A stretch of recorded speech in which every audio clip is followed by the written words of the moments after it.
Dear students, आपके syllabus में 3 शब्दों का इस्तेमाल हुआ है। डिक्शनरी, इंसाइक्लोपीडिया और थिसॉरस, और उसका स्टडी स्किल से क्या लिंक है। तो वो हम बहुत ही ब्रीफ में करेंगे क्योंकि ये बहुत ही कॉमन सेंस वाला और इंट्यूटिव है जिसको आप आसानी से समझते हैं। सबसे पहले ये देखते हैं डिक्शनरी क्या है। आप इस इमेज में, इस स्लाइड में जो इमेज है उसको देखें। 2 तरीके की डिक्शनरीज दिख रही हैं। एक जो शब्दों की डिक्शनरी है, ऑक्सफोर्ड डिक्शनरी, लॉन्गमैन के डिफरेंट वैरायटीज आपको दिख रही है। बॉटम में जो इमेजेस हैं वो आप देखें कि सब्जेक्ट स्पेसिफिक भी डिक्शनरीज होती हैं, जैसे dictionary of social science, dictionary of geography, dictionary of economics. तो डिक्शनरी लार्जली 2 अर्थों में प्रयोग में आता है। एक तो शब्दों के बारे में, और दूसरा किसी भी स्पेसिफिक डिसिप्लिन के जो टेक्निकल टर्म्स हैं उसको डिफाइन और एक्सप्लेन करने में। तो यदि हम डेफिनेशन पॉइंट ऑफ व्यू से जाएं तो डिक्शनरी क्या है? ये एक किताब है जो इलेक्ट्रॉनिक फॉर्म में भी अवेलेबल है, जो शब्दों को, किसी भी भाषा के शब्दों को अल्फाबेटिकली अरेंज करती है। इसमें उसका उच्चारण, उसके अर्थ, उससे मिलते जुलते शब्द, उसकी उत्पत्ति, उसके यूसेज, ये सारी चीजें होती है एक कॉम्प्रिहेंसिव और बढ़िया डिक्शनरी में। तो अब जो बेसिक चीज है कि इसका स्टडीज में क्या इस्तेमाल है, तो मेरे ख्याल से आप कॉमन सेंस से लिख सकते हैं कि स्टडीज में हमें अलग अलग शब्द मिलते हैं जिनके अर्थ हमें नहीं पता होते हैं। कई बार अर्थ पता होता है तो प्रोनाउंसिएशन नहीं पता होता, कई बार प्रोनाउंसिएशन पता होता है तो ओरिजिन नहीं पता होता, कई बार ये सारी चीजें पता होती है तो ये नहीं पता होता कि इसका यूज कैसे करना है, किस कॉन्टेक्स्ट में यूज करना है। एक तो ये है। दूसरा, आप जिस विषय के भी विद्यार्थी हैं उस विषय के जो टेक्निकल टर्म्स आते हैं, जो जार्गन्स आते हैं, अब जैसे एक शब्द है कल्चर। कल्चर शब्द को इकोनॉमिक्स में, सोशियोलॉजी में, एंथ्रोपोलॉजी में, ज्योग्राफी में, साइकोलॉजी में अलग अलग अर्थों में समझा जाता है। तो वो डिक्शनरी में आपको वो न्यूएंसेस नहीं समझ में आएंगे। उसके लिए विषय विशेष से जुड़ी जो डिक्शनरीज हैं वो आपको काम में लानी पड़ती है। डिक्शनरी आप हमेशा यूज करते रहेंगे तो पूरे दिन डिक्शनरी में ही लगे रहेंगे। तो ध्यान रखना है कि कब इसका इस्तेमाल करना है। पहली बात जो है, शुरुआत में आप मीनिंग को गेस करें। आप बिना रुके पैराग्राफ, सेंटेंसेस जो हैं वो पढ़ लें, और फिर उसके बाद यदि ज़रूरत पड़ती है, यदि आपको लगता है बिल्कुल ही नहीं समझ में आ रहा, तो आप डिक्शनरी यूज़ करें। क्लास में भी एक नया शब्द सुनते हैं टीचर के द्वारा या किसी अपने साथी के द्वारा, तो आप सुनते रहें, क्योंकि जब उस शब्द के आगे पीछे जो चीज़ें प्रयोग में लाई गई हैं, यदि आपको वो समझ में आ गया है तो आपको उस वर्ड को देखने की ज़रूरत नहीं है, अदरवाइज आप उसको देखें। क्योंकि लेसन के कॉन्टेक्स्ट में वर्ड को समझना ज्यादा इजी है डिक्शनरी के तुलना में। यदि आपको लगता है वर्ड्स बहुत क्रूशियल है, बहुत इंपॉर्टेंट है, कई बार क्लास में भी मैं जानबूझ के कुछ ऐसे शब्दों का प्रयोग करता हूँ, तब जो है आपको लगता है जानना बहुत जरूरी है, तब आप डिक्शनरी का प्रयोग करें या अपने टीचर या किसी और साथी से उसका अर्थ पूछें। कैसे इस्तेमाल करना है? जो आप शब्द सुनते पढ़ते हैं उसको डिक्शनरी में ढूंढें। अल्फाबेटिकली अवेलेबल होता है। उस शब्द का आपकी भाषा में क्या अनुवाद है वो देखें, स्पेलिंग देखें, उसके प्लूरल देखें, उसका अलग अलग टेंस में उसका कैसे इस्तेमाल होता है, और कोई ग्रामेटिकल इंफॉर्मेशन अवेलेबल है तो उसको देखें। सिनोनिम एंटोनिम भी कई बार डिक्शनरीज में होता है, उसको देखें। कोलोकेशंस देखें। कोलोकेशंस मेरे ख्याल से कुछ लोगों के लिए नया शब्द होगा, कुछ को पता होगा।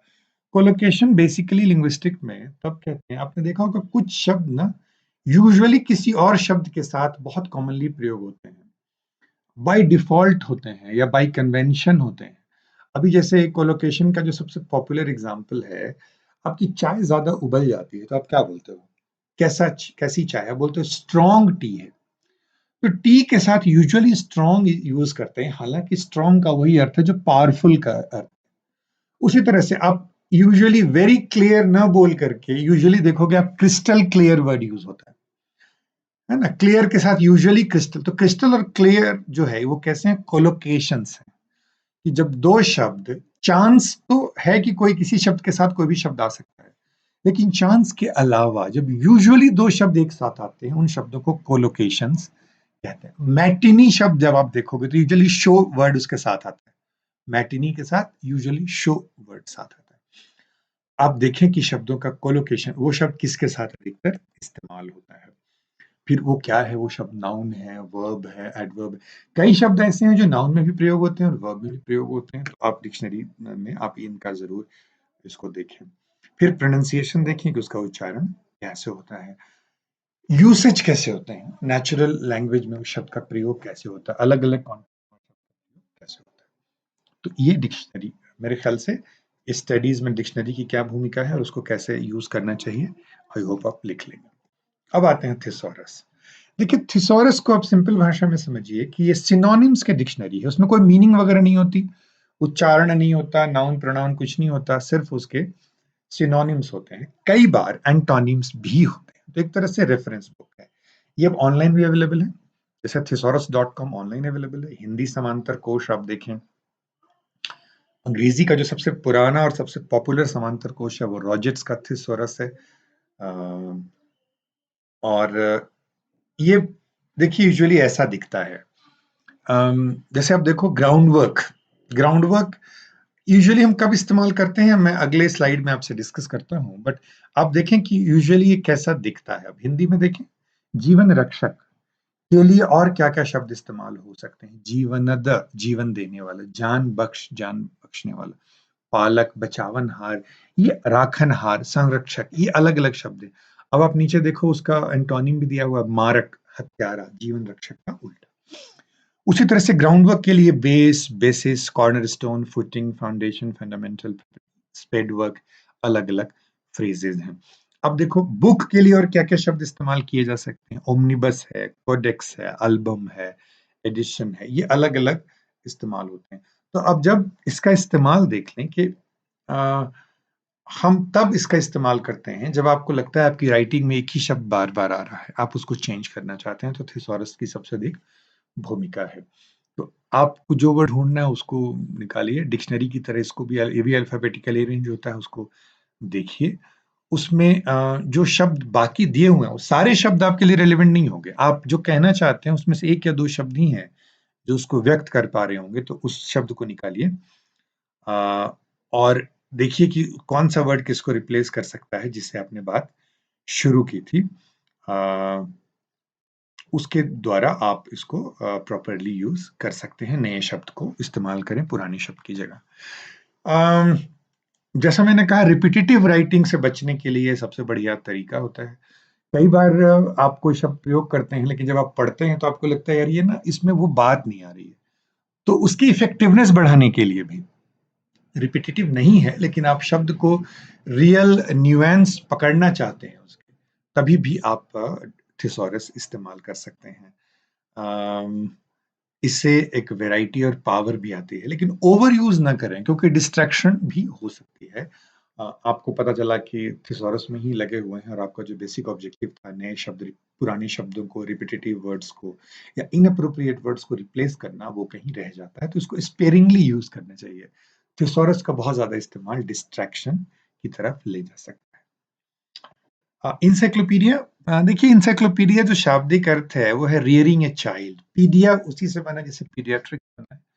तो बेसिकली बच्चों को सिखाने के लिए, ज्ञान देने के लिए जितने अलग अलग टॉपिक्स हैं उन पर इकट्ठा छोटे छोटे आर्टिकल्स, कई बार बड़े आर्टिकल्स का भी अल्फाबेटिकली अरेंज्ड जो बुक्स हैं उनको इंसाइक्लोपीडिया कहते हैं। तो कई बार ये एक बुक होती है, कई बार सेट ऑफ बुक्स होती है, और कई बार अलग अलग विषयों की सामग्री उस पर होती है, कई बार विषय विशेष के जो उप विषय हैं उसको अल्फाबेटिकली अरेंज किया जाता है। जैसे मेरे पास है इंसाइक्लोपीडिया ऑफ करियर गाइडेंस, तो उसमें करियर गाइडेंस से जुड़े हुए जो टर्म्स हैं वो हर टर्म पर एक एक आर्टिकल है उस विषय के विशेषज्ञ विद्वानों द्वारा।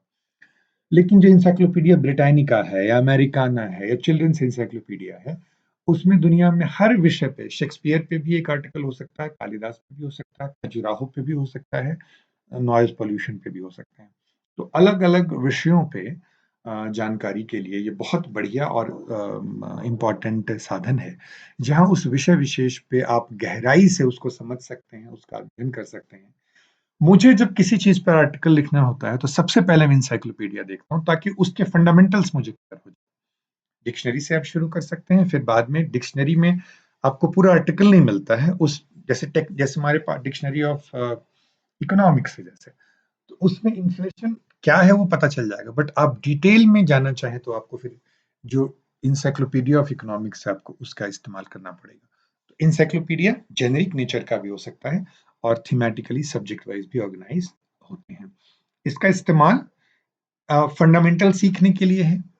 कई कई इंसाइक्लोपीडिया में फर्दर रेफरेंसेस दिए होते हैं जिससे कि आप उसके बारे में और जानना चाहें तो आप और जान सकते हैं। तो पहला स्टेप तो ये है कि जो ऑनलाइन या ऑफलाइन दोनों में इंसाइक्लोपीडिया।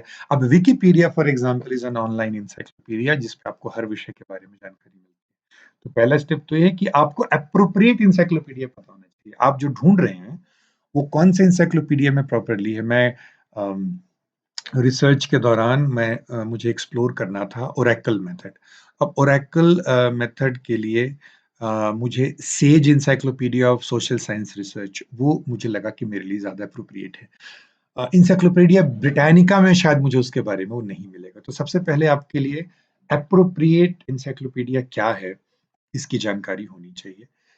फिर आप जिस चीज़ के बारे में अध्ययन कर रहे हैं उससे जुड़े हुए 1 या 2 या 3 कीवर्ड्स ढूँढें ताकि आपको ब्रॉड टॉपिक पता चल जाए।